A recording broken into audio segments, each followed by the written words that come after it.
Good morning students. आज हम class inter का मैथ सब्जेक्ट में चैप्टर 2 है हमारे पास,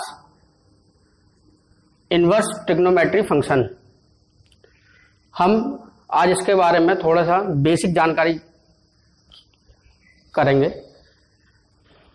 कि इनवर्स ट्रिग्नोमेट्री फंक्शन, हम ट्रिग्नोमेट्री फंक्शन तो बहुत दिन से जानते आए हैं, हाई स्कूल से 9 से हमने पढ़ा है कि त्रिकोणमितीय फलन क्या होता है। ठीक है, अब इसका इनवर्स ट्रिग्नोमेट्री फंक्शन, तो देखो सबसे पहले हम आपको यह बताना चाहेंगे कि कोई भी फंक्शन है, ठीक है, तो वो फंक्शन इनवर्स कब होता है, होता भी है या नहीं होता है। तो सबसे पहले हम इसके इनवर्स की बात करते हैं। तो कोई भी फंक्शन इनवर्स फंक्शन होगा यदि वह बाइजेक्टिव होगा, बाइजेक्टिव होगा। सिर्फ ये हमारी मेन कंडीशन है कि वो कब होगा, जब वो बाइजेक्टिव होगा।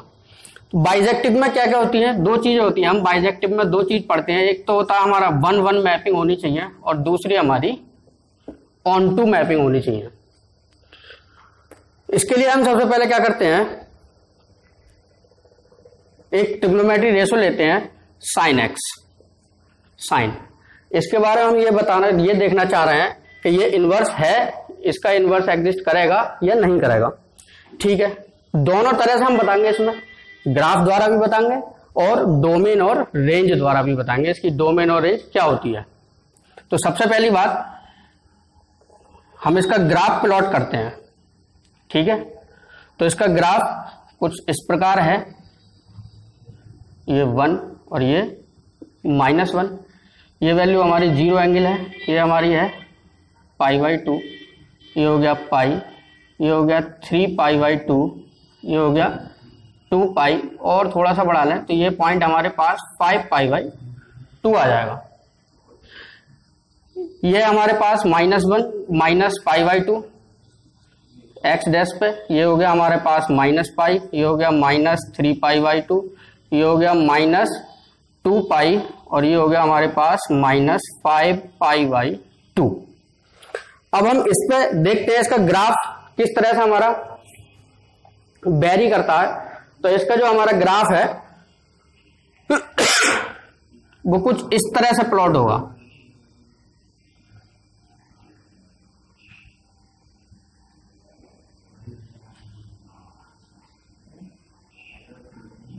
ठीक से इसको बना लेंगे।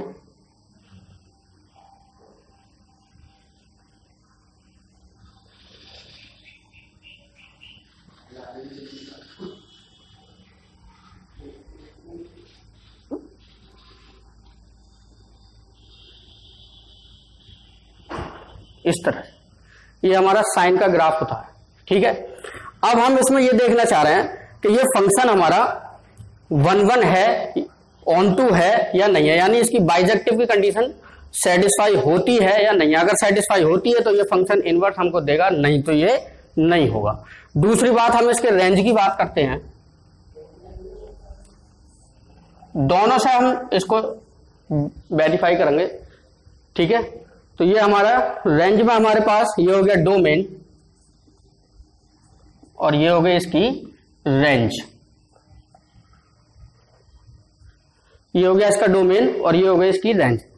इसकी जो रेंज है, रेंज वैल्यू है -1 -0.5 0 ... हम ये ले सकते हैं 0.5 है, ये हमारे पास 1/√2 आ गया और √3/2 आ गया, तो और रियल नंबर्स इसमें होते हैं हमारे पास, और ये हो गया 1। ठीक है, अब हम इसके डोमेन की बात करते हैं। तो डोमेन में हमारे पास -π आ गया, -π/2 आ गया, ... 0 आ गया। ऐसे हम इसको आगे बढ़ा सकते हैं प्लस के π/2, और ये हमारे पास 3π/2 और ये 5π/2 ... ये हमारा डोमेन हो गया, ये हमारा रेंज हो गया। अब देखिए, अगर हम बात करें तो साइन 0, ठीक है, साइन पाई, तो साइन पाई पे हमारे पास कितनी वैल्यू देता है और साइन 0 पे कितनी वैल्यू देता है। तो साइन 0 हमारे पास साइन जीरो की अगर हम बात करें तो जीरो है, और साइन पाई की बात अगर हम करें तो ये जीरो है। ठीक है, यानी कि यहां से हमें क्या मिल रहा है, ये मिल रहा है कि एफ एक्स वन बराबर तो है एफ एक्स टू के, लेकिन x one is not equal to है एक्स टू के, क्योंकि हमने दो वैल्यू यहां लिया है, ये हमारा एक्स वन है, ये हमारा एक्स टू है। फंक्शन की वैल्यू तो यहां पर सेम है, लेकिन x one is not equal to x two. कई पॉइंटों पर हम यहां देख सकते हैं, ये हमारे पॉइंट, या यहां पर देखें हम तो ये हमारे पास इस तरह से, यहां y की वैल्यू तो सेम आएगी, फंक्शन की वैल्यू तो सेम आएगी, लेकिन x की जो वैल्यू है वो हमारी ये अलग अलग है दोनों वैल्यू, ये कुछ है ये कुछ है। तो यहां से हमें क्लियरली दिख रहा है कि ये फंक्शन कैसा है, 1 1 नहीं है, क्योंकि 1 1 की कंडीशन ये होती है कि f x one equal to f x two है, तो x1 equal to x to होना चाहिए, पहली बात। अब हम जैसे इसमें बात करें कि साइन पाई बाई टू की वैल्यू 1 होती है, ये 1 पे चली जाएगी, और साइन 3 पाई बाई टू की वैल्यू ये भी 1 होती है। तो ये कैसा फंक्शन बनना है, 1 1 ना बन के ये फंक्शन है हमारे पास मैनी 1। तो कुल मिलाकर हम यहां से ये देख रहे हैं कि ये बाइजेक्टिव नहीं है। जब ये बाइजेक्टिव नहीं है तो यहां से हम इसका इनवर्स नहीं निकाल सकते। जब ये बाइजेक्टिव नहीं है तो इसका इनवर्स नहीं फाइंड हो सकता। तो अब इसका इनवर्स हम पढ़ रहे हैं, इनवर्स ट्रिग्नोमेट्रिक फंक्शन, हम बता रहे हैं यहां पर कि इसका इनवर्स फाइंड नहीं हो सकता। तो इसको हम बनाने के लिए जो इसका डोमेन है इसको हम सीमित करते हैं, यानी इसको कंसिस्ट कर देते हैं।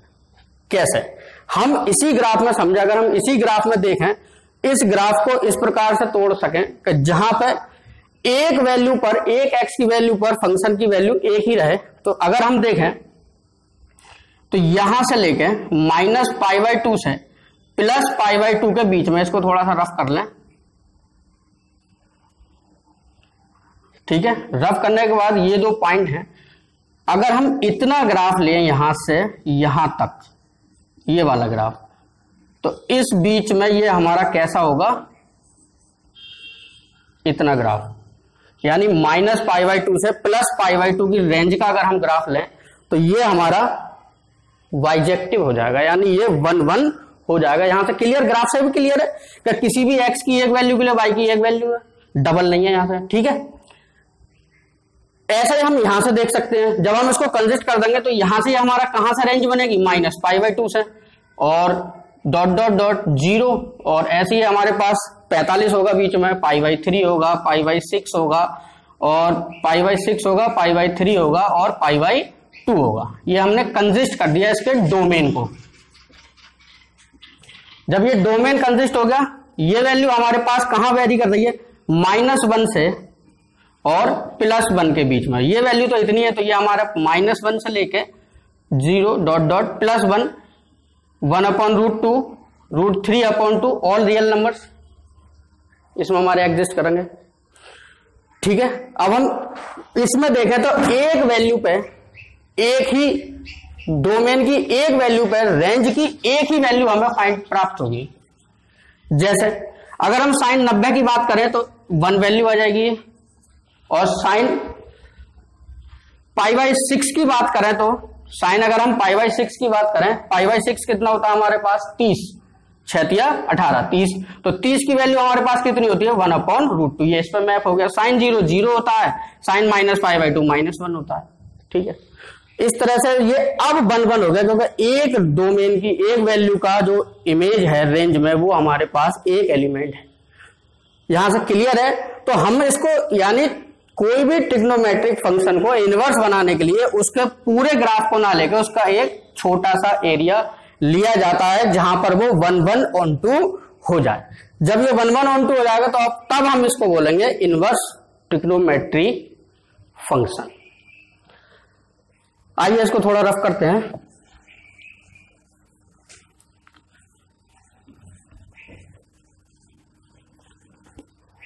अब बात करते हैं हम इसके, ये जो हमारे पास ये जो रेंज आई है, इसी रेंज को हम बोलते हैं प्रिंसिपल रेंज। प्रिंसिपल रेंज यानी कि मुख्य मान या प्रिंसिपल वैल्यू भी बोल सकते हैं इसको। ये होता है हमारे पास मुख्य मान। ठीक है, तो अब हम इसके कुछ सवाल हैं, ये हमारे बोर्ड एग्जाम में 4 से 5 नंबर का ये चैप्टर हमारे पास आता है, हर बार ही आता है इससे सवाल। तो समझ गए सभी लोग कि इनवर्स ट्रिग्नोमेट्रिक फंक्शन क्या है, इसका ग्राफ कैसा है। ऐसे ही सभी के साथ होता है, कॉस के लिए भी होता है, टेन के लिए भी होता है। बाकी जो 6 हमारे पास ट्रिग्नोमेट्रिक अनुपात हैं सभी के लिए ये इसी तरह से वेरी करता है। ठीक है, तो अब हम इसकी रेंज अगर देखना चाहें तो अगर हम देखें 2 तरह से हम इसको समझते हैं। एक होते हैं हमारे पास ट्रिग्नोमेट्री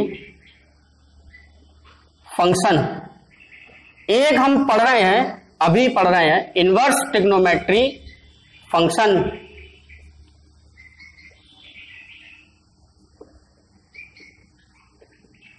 दोनों इसके हम कुछ वैल्यू देखते हैं जहां इनके डोमेन और रेंज एग्जिस्ट करते हैं।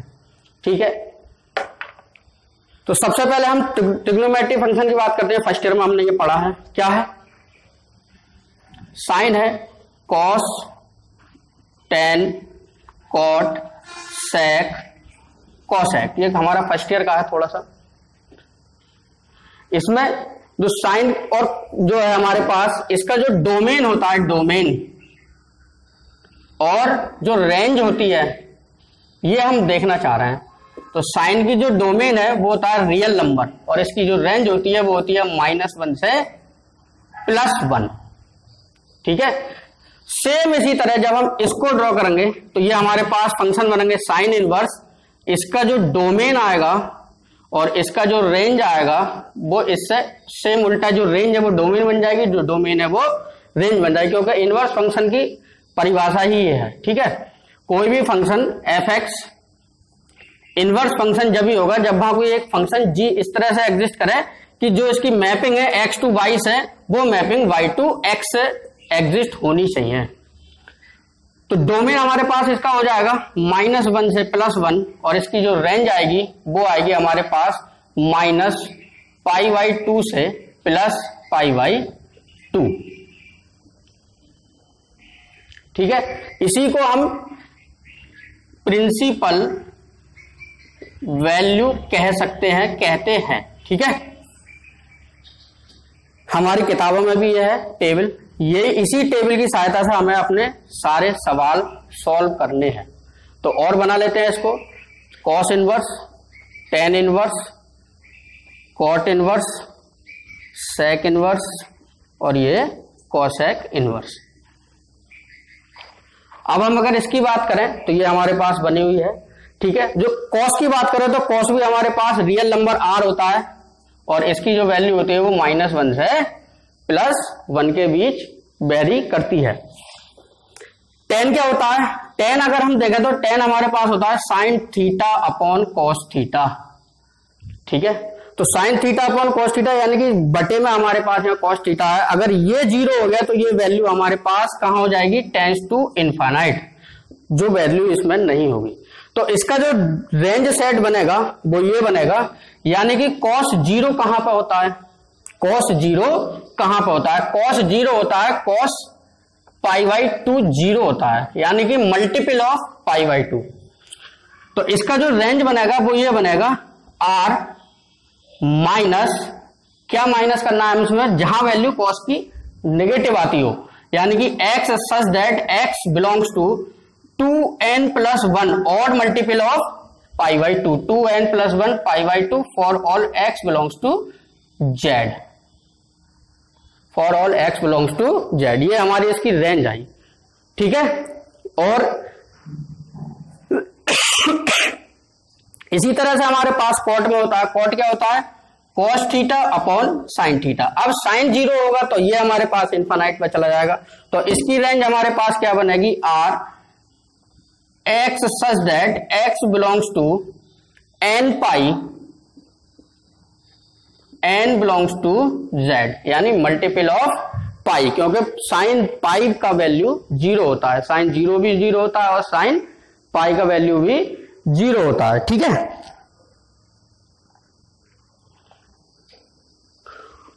जो इसके रेंज सेट होते हैं वो हमारे पास ऑल रियल नंबर्स आते हैं, यहां भी ऑल रियल नंबर्स आते हैं। सेक थीटा की अगर हम बात करें तो सेक थीटा होता है 1/cos थीटा। तो sec theta 1/cos theta. cos theta में ये सेम हमारे पास जो cos थीटा है वही इसमें आएगा, यानी कि r minus x such that x belongs to 2n + 1 π/2 और x बिलोंग्स टू z। ठीक है,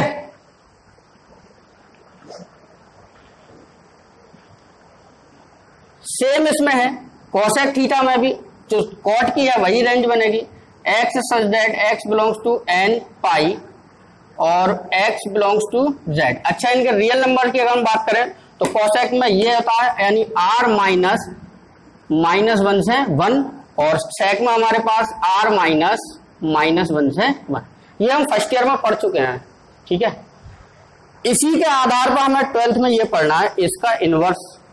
तो इनवर्स पढ़ने के लिए जो रेंज है वो डोमेन बन जाएगा, यानी इसका देखो डोमेन हमारे पास -1 से 1 हो गया और इसका जो रेंज है, तो अगर हमने ये पूरा होल नंबर नहीं लिया क्योंकि यहाँ पे ये इनवर्स नहीं होता। अभी हमने ग्राफ से दिखाया है, कितना ग्राफ दिखाया है, इसका टोटल ग्राफ नहीं होता, केवल π/2 से -π/2। ठीक है, इस तरह से ये ग्राफ वेरी करता है, केवल हमने इतना हिस्सा इसका लिया हुआ है। तो इसलिए इसका जो रेंज सेट है वो -π/2 से +π/2 कंसिस्ट हो जाएगा। ठीक है, सेम इसी तरह से कॉस की होती है -1 से 1 होती है वैल्यू, ये क्लोज इंटरवल है सारे, और ये 0 से पाई चला जाता है। ये टेबल हमारे पास बुक में भी है। 10 में जो होता है हमारे पास, 10 में होता है ये हमारे पास ऑल रियल नंबर्स होते हैं और ये हमारे पास -π/2 से +π/2। ठीक, कॉट की बात करें तो ये भी हमारे पास r होता है और ये होता है 0 से पाई। सेक की बात करें तो सेक हमारे पास r माइनस -1 से 1 है, जो वहां हमने ले रखे हैं वो ही यहां आने हैं, ऐसे ये है r माइनस -1 से 1।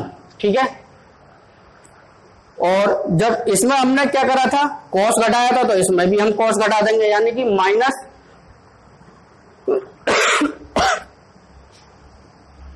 0 पाई से माइनस हो जाएगा π/2।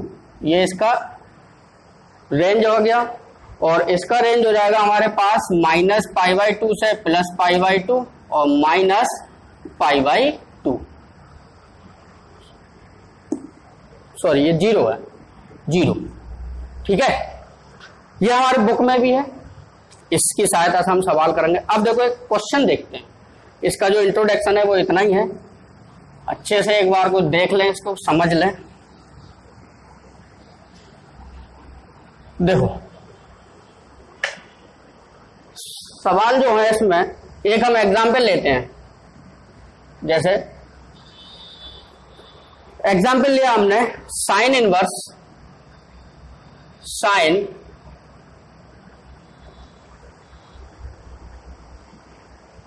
3 π/5 π/5। वो कह रहा है कि इसका मुख्य मान यानी कि प्रिंसिपल वैल्यू फाइंड करें। तो इसके लिए हम क्या करेंगे भाई, पहले सबसे पहले हम ये देखते हैं कि 3 π/5 हमारे पास इस रेंज में आता है या नहीं आता, साइन की रेंज में। तो अगर हम इसकी एंगल वैल्यू देखें तो कितनी है, 3 × 180/5। ठीक है, ये कितना हो गया, 5 से ये 5 × 15, 5 × 30, 3 × 18, 3 × 9 = 10, 108 डिग्री। ये कितना, -90 से 90। ये इससे बाहर जा रहा है, तो बाहर जा रहा है तो ये यहाँ पे वैल्यू एग्जिस्ट नहीं करेगी। तो हम इसमें ये लिखेंगे, चूंकि 3 π/4 नॉट बिलोंग्स टू -π/2 से π/2, देन तब हम क्या करेंगे, साइन इनवर्स साइन 3 π/5, इसको हमने y लेट कर लिया, तो ये हो गया हमारे पास y बराबर साइन इनवर्स साइन। अब इसको जो हम ब्रेक करेंगे, इस एंगल को वो इस तरह से ब्रेक करेंगे कि जिस एंगल में तोड़ा है वो इसके बीच का होना चाहिए, इसके बीच में एग्जिस्ट करना चाहिए। तो हमने किससे तोड़ा, इसको पाई से तोड़ दिया, पाई -2 π/5, 5 पाई -2 पाई 3 π/5, 180 माइनस। ठीक है, यहां से हमारे पास साइन से साइन ही हमारे पास कैंसिल आउट हो गया, तो ये बचा pi minus 2π/5 sine inverse sine pi minus sine 180 minus theta क्या होता है हमारे पास साइन थीटा 2π/5, साइन से साइन कैंसिल 2π/5। अगर हम ये वैल्यू देखें ये कितनी है 2 गुणा 180/5, 5 ये हमारे पास कितना आ रहा था 36 और 36 दूनी 72 डिग्री, ये इसके बीच में एग्जिस्ट कर जाएगा। तो ये हमारे पास क्या है बिलोंग्स टू -π/2 से +π/2। जब ये इसको बिलोंग कर रहा है तो इसका मतलब जो प्रिंसिपल वैल्यू या मुख्य मान जो है इसका value of sine inverse sine 3π/5 is कितनी है ये 2π/5। ये इसका आंसर हो गया। ठीक है फ्रेंड्स, कल हम इसकी थोड़े एक्सरसाइज पे बात करेंगे। आज इसका ये थोड़ा इंट्रो है, कल इसके एक्सरसाइज कराएंगे। ठीक।